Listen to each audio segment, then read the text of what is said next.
Into the Radius is probably one of, if not my absolute favorite VR game.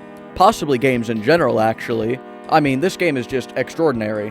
While I do have time in other games like Terraria or Counter-Strike, I like Into the Radius so much more. I mean, the only reason I have more hours in other games is because Into the Radius is a VR game, and sometimes fighting with Steam VR, or standing for a few hours at a time, is just not what I want to be spending my time doing. But we're getting off track here, for now at least. Right now I just want to talk about why Into the Radius is so unbelievably good. But nothing good can just spawn in by itself. There has to be steps to it. And that's kind of what 1.0 is. Now you might be saying, Mr. Blue Toad Man, the intro you showed was of 2.0 only! And you're right, but that's just because this video is part 1 of 2. In the next part, I will cover modern day ITR. But for now, I just want to talk about 1.0. Cool? Cool.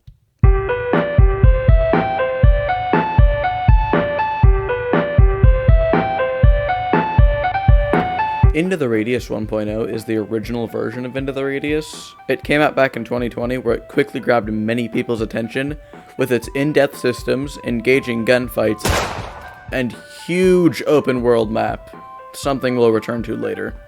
But it has some setbacks, like the guns being only kind of okay, the performance being straight up unplayable sometimes, and the enemy AI being really dumb. But there is a lot of good in the mix, and I've purposely neglected mentioning them up to now because, well, I've got to have runtime, obviously. And there also are many more bad things, but I'll go into detail on all of those much later. And by much later, I mean like, I don't know, in the next minute or two. Right now I want to cover the good, the bad, and the ugly of 1.0. And what better place to start than with the...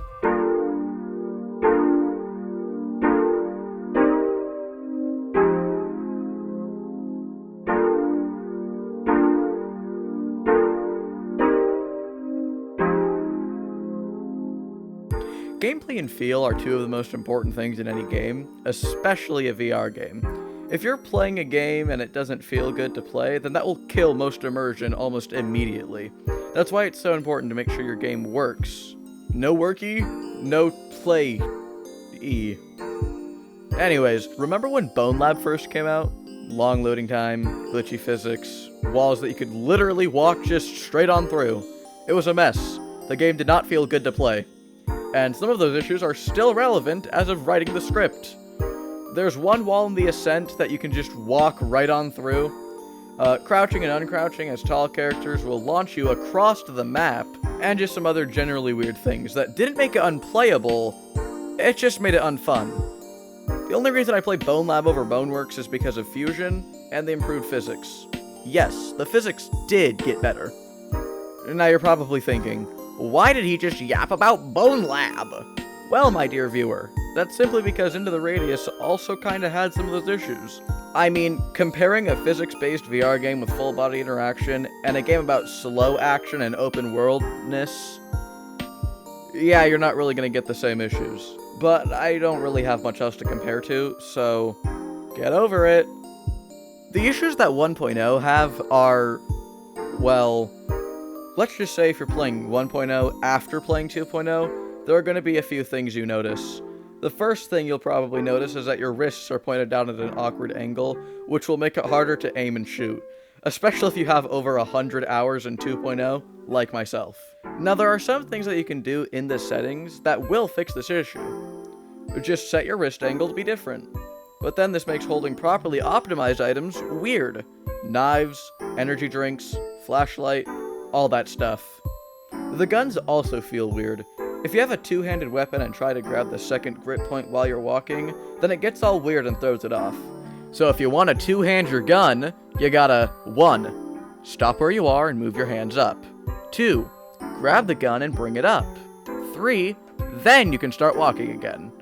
It's such a hassle to just do something called shooting, and when people are shooting at you, it makes it really difficult to defend yourself because you have to stop where you are. Now, I could be experiencing this issue because I have adjusted my hand rotation so that it's not weirdly pointing down, but I don't really have anyone else to ask on whether or not they also experience this, so I'll just assume it's a feature. with all that being said, now let's go on to the first mission. Oh yeah.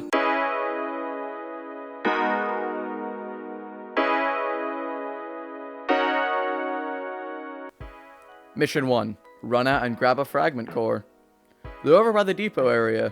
Don't know where that is? It's right about here. Run in there, kill 2 fragments, the clear kind. And, oh yeah, fragments and phantoms are the same in 1.0, except one is clear. Run into the depot, kill 2 fragments, and use the artifact detector to summon the fragment core. This is one of the many things about 1.0 that I really, really like. You can get money for your kills. The cores don't sell for much, but it's something. It's better than nothing. Anyways, take the cores back home and yippee!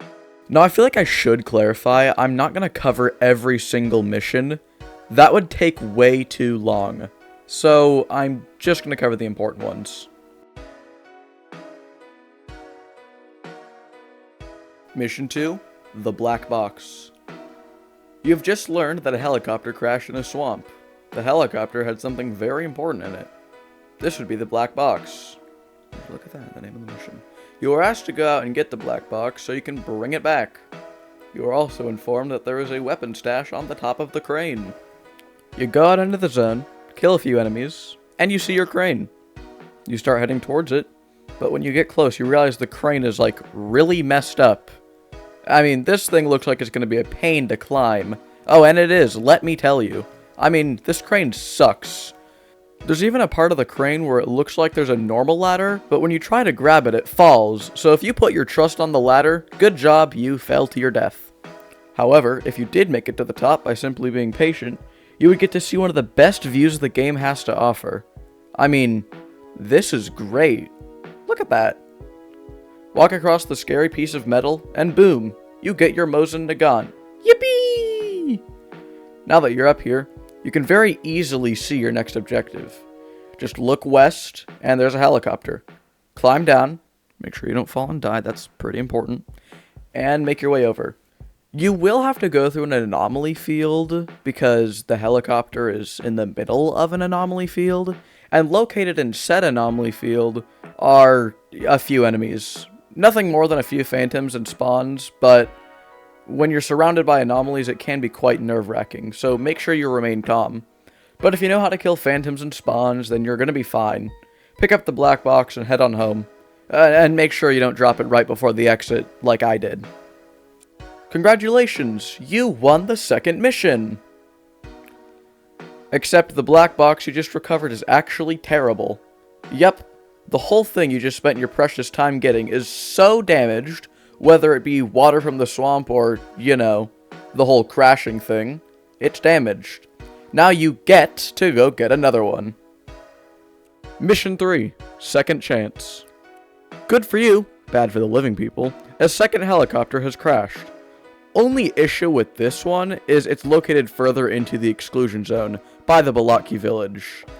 Now this may not seem like much of an issue, but it's actually pretty bad. This area and this mission introduces mimics. These enemies are humanoid enemies with guns. They are really smart, really accurate, and really bad to encounter unprepared. Now the ones you'll encounter in the village are pretty low on the mimic spectrum.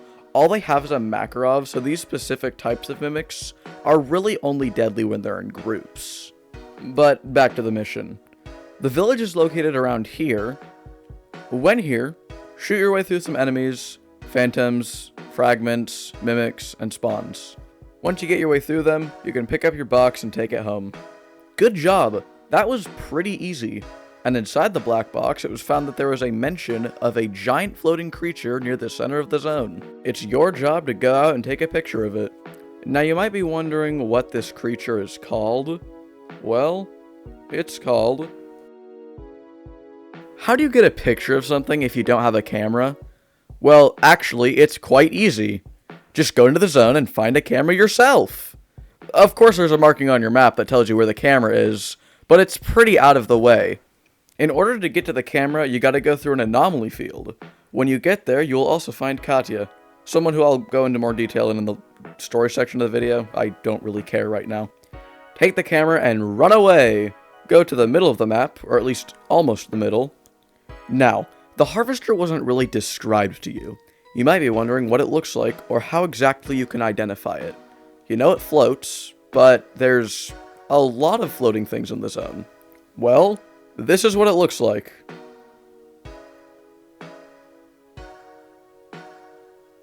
Don't get too close to this thing, it's kind of very deadly. However, if you're too far away from it, you won't be able to see anything on the camera. So you kinda gotta find that sweet spot, you know? Once you take a successful pick, you can head home. Except not really, you are not done yet.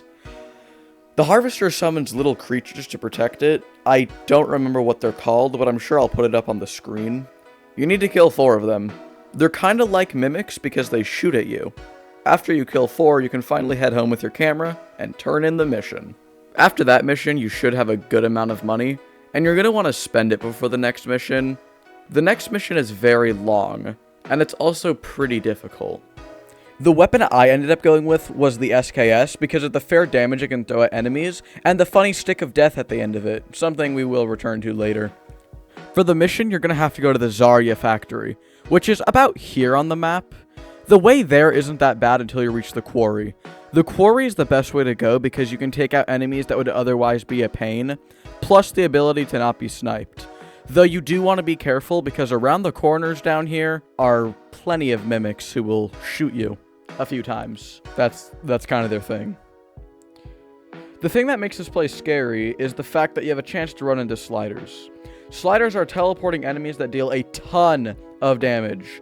These funny guys have the ability to drop you in 2 swings. Visually, they are tall figures with halos and whited out eyes. But one of the first things that you're probably going to notice is the low-pitch humming noise that they constantly make at all times of the day.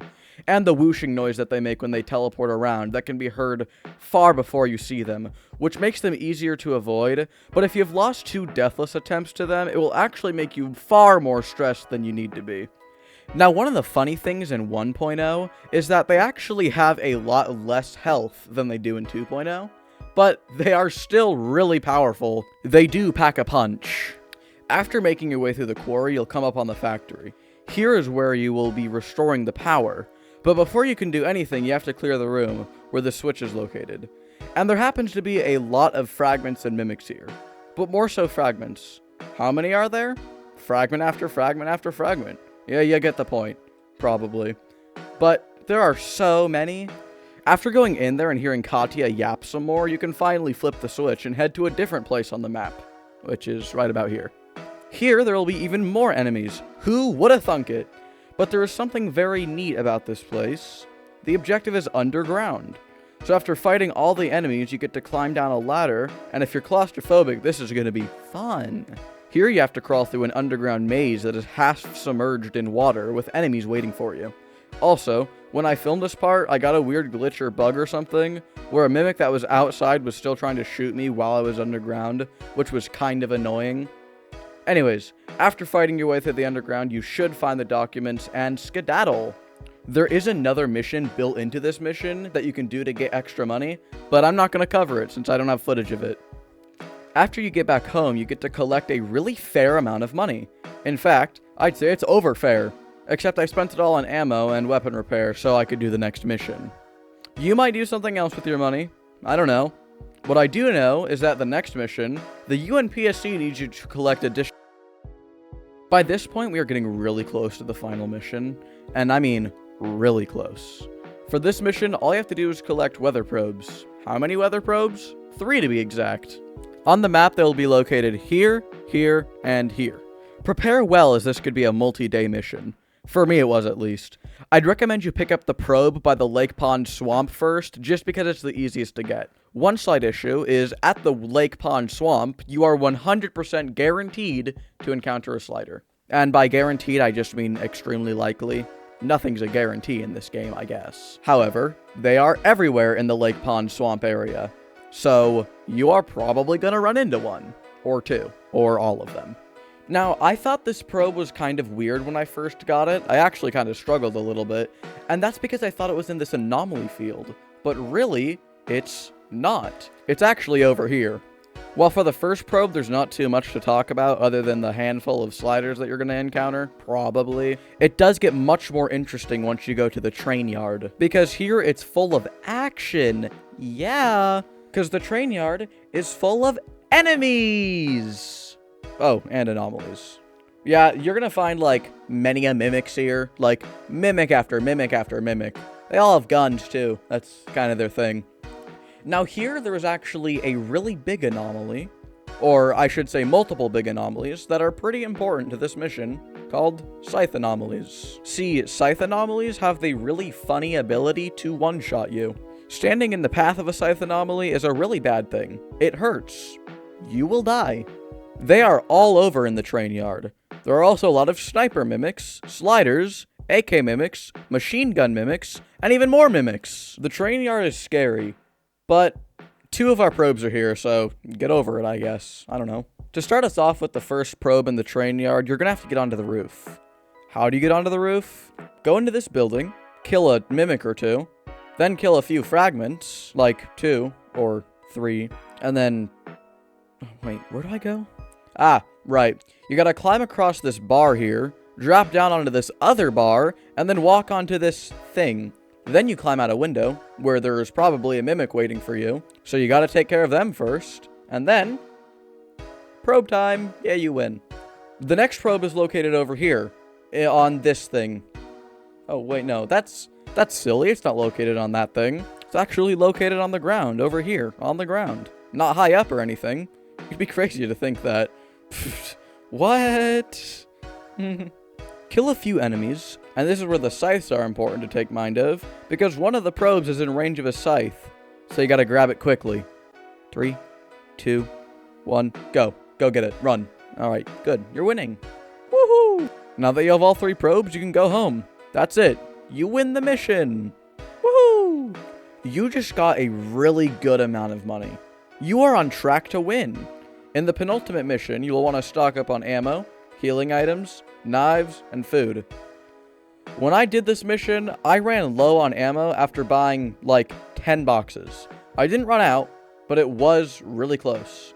Make sure you have everything you need for this. And if you don't feel ready, don't go. With all that being said, let's go storm a castle. It's time to start marching. It's a long walk, so I'll let you be for a little bit.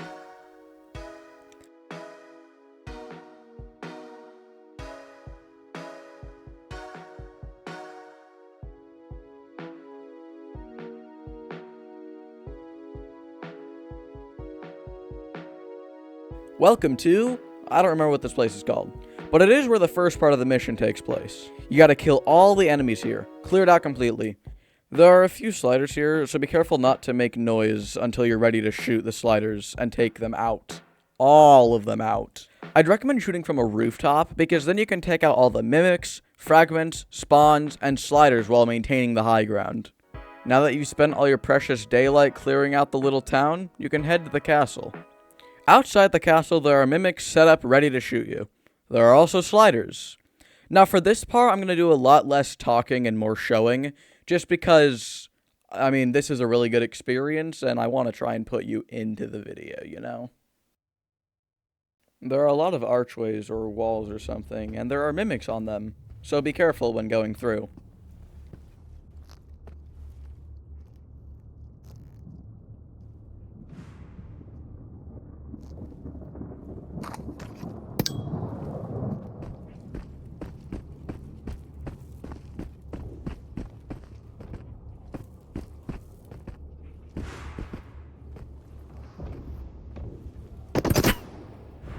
There are a few sliders here, so be careful. Like, very careful when walking through. And make sure you take them out.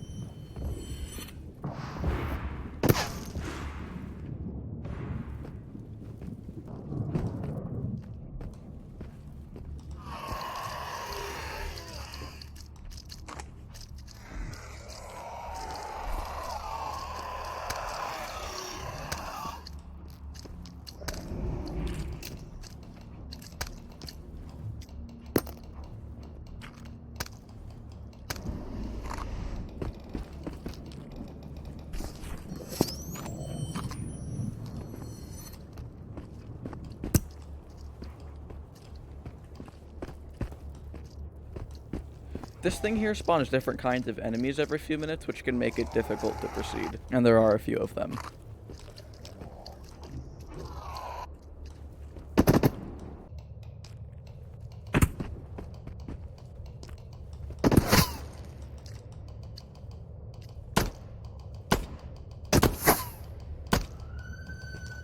You're gonna want to watch where you're going, as there are a few weird turns where you could end up getting lost. Turned it into a museum.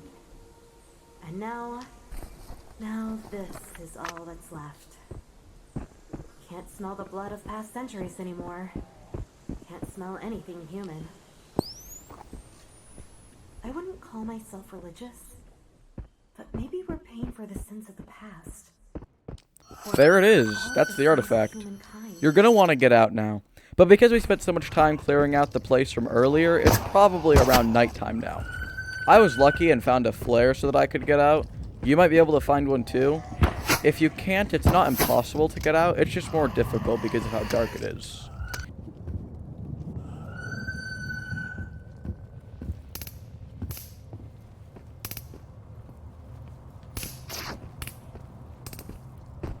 I'd recommend making your way home from around back behind the castle, because it's a straight shot from there.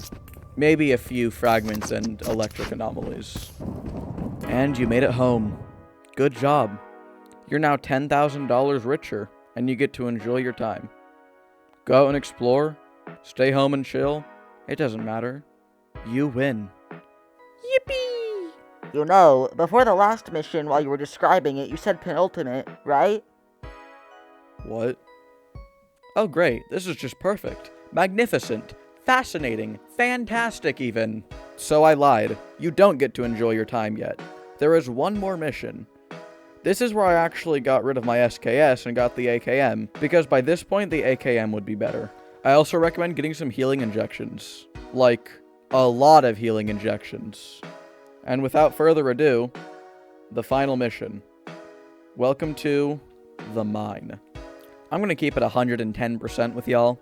1.0 has a lot of flaws, and it's enjoyable, it's fun, but I don't know if I'd want to play it again. Except for this mission here. See, this mission right here might be better than every single mission in 2.0, and every single other mission in 1.0. It is such a good mission. While 2.0 has all the quality of life stuff and is much less clunky to play and is generally more enjoyable, the mine alone makes me love 1.0 so much. Is this one mission enough to make me consider 1.0 better than 2.0? I'm actually not sure. But it is a good mission. This is another mission that I'm going to avoid talking over too much because I need y'all to embrace this fully. Get the whole experience and beauty and whatnot. So I'm gonna shut it now.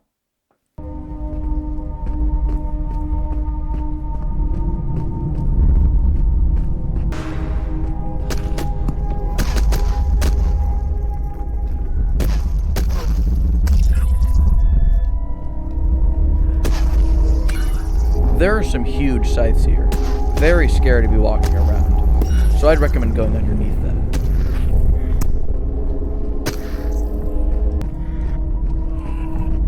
I really like these weird shiny blocks, but be careful, there are mimics on some of them.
over in the distance there are some glowing crosses.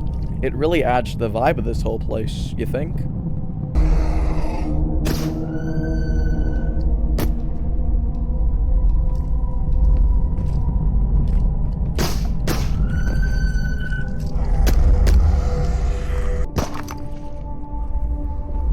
If I had to take a guess, before the event, this was probably some sort of apartment building.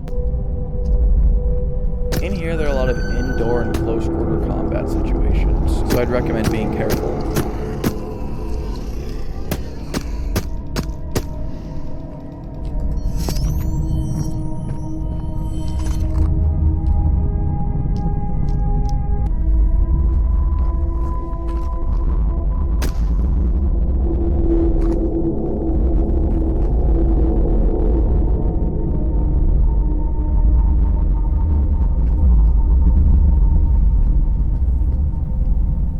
And that's it.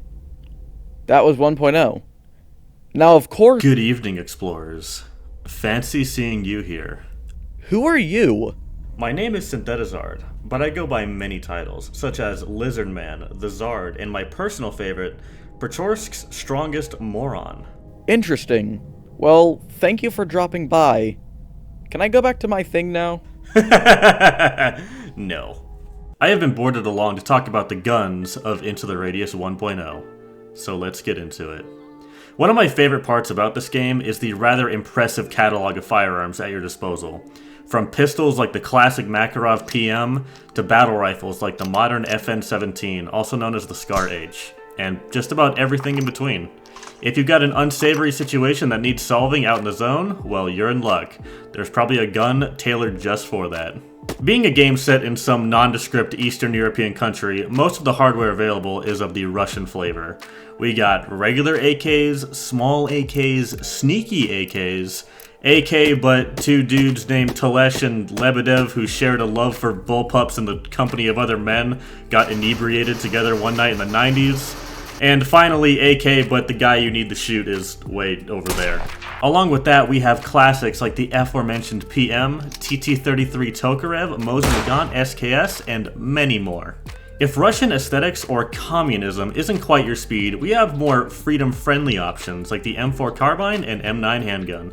Technically not American by design, but fuck you.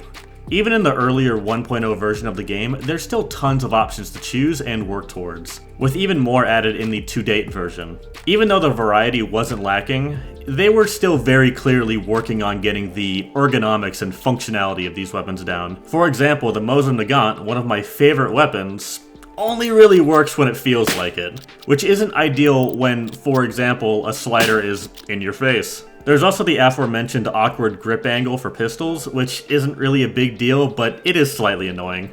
One of the biggest sins 1.0 commits, though, is its inconsistent sound design.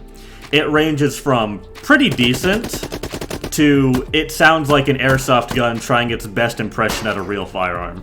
It can definitely affect my immersion depending on what gun I'm using. Let me tell you right now, though, hands down the coolest thing that 1.0 has that 2.0 doesn't is the SKS with the bayonet on it. This baby is straight busted. Fragments, spawns, sliders, all free food for your pointy spear gun. It does take away a little bit of durability per use, so it's not completely free, but still. Anyway though, while not nearly as polished or plentiful as 2.0's weapon selection, it's still plenty enough to have a great time while using them out on your expeditions into the Pechorsk exclusion zone. Alright, well thank you Mr. Synthetizzard for the lesson on the guns. I feel very educated now. Now with that weird lizard guy out of here, I suppose that's it. I was planning on doing a story section of the video where I talk about the lore of 1.0, but this video is already way behind. Don't worry, when the 2.0 video comes out, it will probably have a story section, and if it doesn't, a part 3 will be made where I talk about the lore of both versions, 1.0 and 2.0 lore. And, well, thanks for sticking around to the end of the video. I really want to try this new form of content because I think it's fun. I quite enjoyed making this video, except it took forever to make. Now I'm not sure what my next video is going to be about, but I can guess it's either going to be Vertigo 2 or Boneworks, because I really like those games. And the reason I'm not making part 2 next is because I'm exhausted, I love Into the Radius, don't get me wrong, it's like my favorite game ever of all time. But there is such thing as too much, and I need to take a break. Like a long break from Into the Radius. Let me know what you think would be better, a Boneworks video or a Vertigo 2 video. And if you really wanna, you could like the video. It helps out and it proves that it's worth putting a lot of work into projects. Oh, and here's the link to my second channel. This is where I'll be posting content like I used to. And thank you, one more time, for actually sticking around to the end of the video. Goodbye.